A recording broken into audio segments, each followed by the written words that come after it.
সিলেটের কোটি মানুষের মুখপত্র দৈনিক সিলেটের ডাক আজ 40তম বর্ষে 40 বছর পুরো করে 41 বছরে পদার্পণ করতে যাচ্ছে। আজকের আমাদের এই ডাক পরিবারের দীর্ঘ পথ চলায় আজকে আপনারা দল মত নির্বিশেষে এখানে উপস্থিত হয়েছেন। আমাদের সিলেট সিটি কর্পোরেশনের মাননীয় মেয়র জনাব আনোয়ারুজ্জামান চৌধুরী এখানে উপস্থিত হয়েছেন। সিলেট বাংলাদেশ আওয়ামী লীগের সাবেক সাংগঠনিক সম্পাদক মিসবাউদ্দিন সিরাজ আমাদের মধ্যে উপস্থিত হয়েছেন। সিলেট সিটি কর্পোরেশনের বারবার নির্বাচিত কাউন্সিলর আজহার রহমান আজাদ আমাদের মধ্যে উপস্থিত আছেন। সিলেট চেম্বার অফ কমার্সের সম্মানিত সভাপতি তাহমিন আহমদ উপস্থিত হয়েছেন। আমাদের সম্মানিত সভাপতি ইকরামুজ্জামান ইকু ভাই, আরও অনেকে সাধারণ সম্পাদক আমাদের সিরাজুল ইসলাম, আমাদের সিলেটের ডাকের চিফ রিপোর্টার সহ আমি যদি সবার নাম বলতে যাই অনেক দেরি হবে গরমের মধ্যে। আমি যারাই আমাদের মুহিত ভাই আমাদের মধ্যে উপস্থিত হয়েছেন।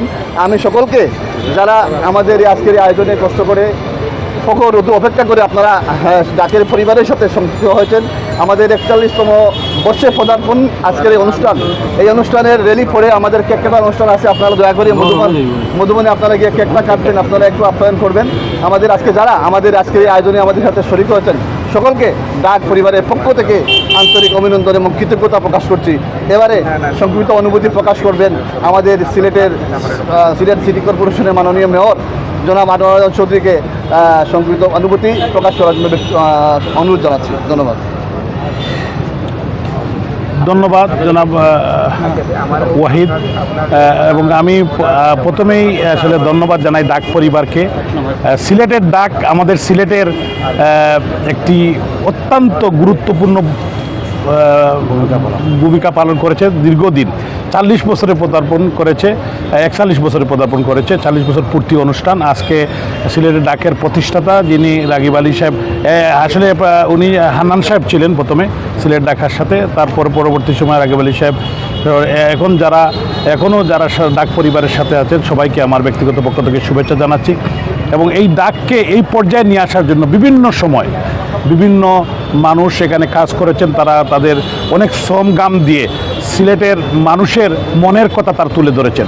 আজকেও আমরা আশা করব আগামী দিনে এই সিলেটের মানুষের মনের কথা বস্তুনিষ্ঠ সংবাদ পরিবেশন করে আমাদের সিলেট তথা বাংলাদেশের মানুষের যে আগামীর বাংলাদেশ যে স্মার্ট, এবং আমরা সিলেটকে গ্রিন ক্লিন এবং স্মার্ট নগরী হিসাবে গড়ে তুলতে চাই, সেই লক্ষ্যেই কাজ করবে। আপনাদের সবাইকে আবারও ধন্যবাদ।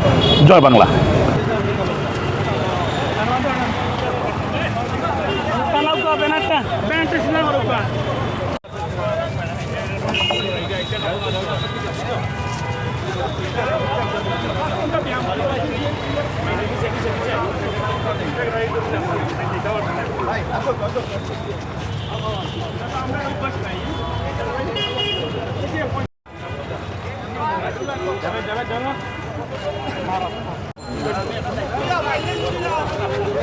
সেলিম ভাই